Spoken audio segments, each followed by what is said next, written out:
Maneiro, maneiro. Por que tu foi pra lei? Pra lei? Pro direito? É.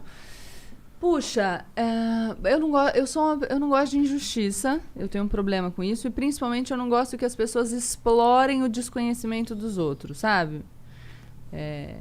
Então acho que eu pensei em ajudar de alguma maneira, eu sempre gostei muito de falar, eu fui um pouco pela psicologia também, então eu lembro de ter no ensino médio uma matéria que era psicologia social, e aí vou um pouco pela criminologia, meu trabalho tem muito a ver com isso, de entender como as pessoas funcionam, na comunicação eu trabalho com isso também. E aí foi um pouco porque, vamos ver, eu pensei em prestar jornalismo também, sabia? No final tava... Mas eu fui muito feliz sendo advogada. Eu ainda sou advogada, tô pagando a OAB, então. Quer dizer, eu acho que eu perdi o boleto. Mas enfim, vou pagar o OAB. Não me E o mestrado? Qual foi o tema? Qual foi a pegada do... A influência da repressão penal sobre o usuário de crack na busca pelo tratamento. Porra! Eu fiz uma pesquisa de campo. O mestrado foi muito legal. Eu fiz um... Foi tirar uns crack lá na Cracolândia. Cheirar uns crack. Eu entendo de Não, crack. eu sou bem careta, mas enfim, eu fui estudar em Portugal uma época na faculdade e eles estavam evoluindo muito na política de drogas lá, na descriminalização do usuário, transformar numa infração administrativa. E eu achei muito legal, comecei a me interessar pelo tema, voltei para o Brasil, terminando a faculdade, falei, cara, quero estudar isso. E aí fui para a USP, entrei no mestrado logo depois da faculdade, porque eu tinha certeza que queria dar aula. E aí eu fui cursar umas matérias na psiquiatria. Então você pode escolher a faculdade que você quer ir, né? Tava no direito, fui umas matérias para psiquiatria, tem até uma história legal, que o professor falou, vou dar uma prova, vou te fazer umas perguntas, você responde o que você souber. E ele me entregou pela primeira vez na vida, eu não sabia nada. E eu cheguei e falei, professor, eu tenho um talento que é enrolar. Mas hoje, eu não tenho como, não tenho ideia. E eu falei, você quer que eu vá embora? Ele, não, fica aí. E aí eu comecei a estudar e foi isso. E qual que é a conclusão? Como que o Estado fode os cracudos? Falei pra ele que eu queria falar disso. Então, de diversas maneiras. Né? Você quer saber sobre o porte... Acho que a questão das drogas é uma questão muito complexa. Vou falar disso aí, da gente para de falar de assunto cabeçudo. Daqui a pouco o povo vai desligar. Falar, porra, papo chato dessa mulher. O pessoal já reclama que eu falo de maconha. Todo programa eu enfio maconha. Não, mas acho que quando a gente pensa em política de drogas, a gente tem que pensar o seguinte. Faz bastante tempo que a gente está proibindo droga. E, enfim, elas estão aí ganhando a guerra às drogas há anos. Então, não tá funcionando. O Jean tem uma camisa maneira pra caralho. Palmas para as drogas que por mais um ano venceram a guerra às drogas. É dessa marca, não é, Jean? Não é dessa marca aqui? Cara, pior que eu não lembro, pra ser sincero. Talvez seja.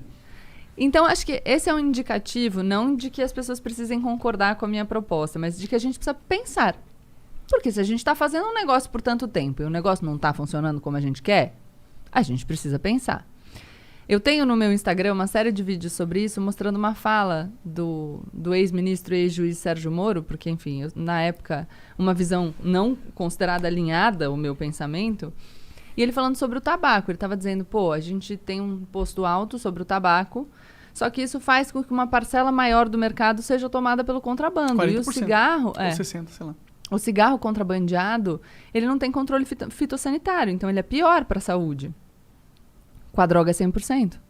A gente não tem controle fitossanitário. E o prensado é um lixo. Então, um lixo. O bem jurídico tutelado, na linguagem do direito penal, aquilo que o crime previsto na lei de drogas protege, em tese, é a saúde pública. Só que a gente está gerando mais prejuízo para a saúde pública. E aí a gente gasta muito mais dinheiro encarcerando pessoas, prendendo gente, do que com saúde pública. E aí outro ponto, quem que a gente prende? Os grandes traficantes? Não.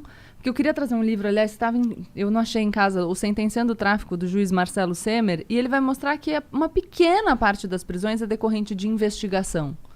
O resto é policial militar na rua, prisão em flagrante. Você pega um cara jovem, primário, coloca na cadeia, cumprindo pena, e aí, enfim, ele acaba integrando uma das facções criminosas. Aqui tem o livro A Guerra, do Bruno Paes Manso, A Ascensão do PCC, fala um pouco disso.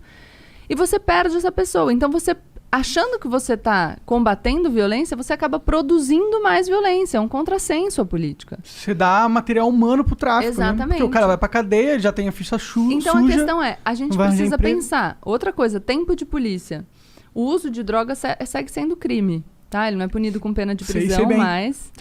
Já fui algemado, já fui pra cadeia. E você tem que assinar o termo circunstanciado, né? O Igor foi lá na DENARC comigo, porque a gente, né... Pior que é, estamos sendo investigados pelo DENARC. Estão sendo investigados?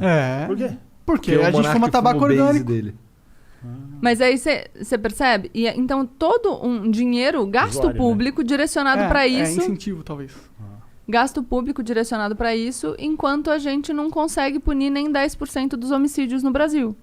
Bom, não tem uma estatística que 40% das pessoas que estão presas não foram julgadas ainda? Muitas das pessoas... Não é meio absurdo isso? Pra mim parece um absurdo, crime contra a humanidade isso aí. É um absurdo isso, mas aí a gente tá falando de uma outra questão. Claro. Que tem a ver com lei de drogas também, porque a maioria dos presos em flagrante permanece preso, então tá preso cautelarmente até o final do processo.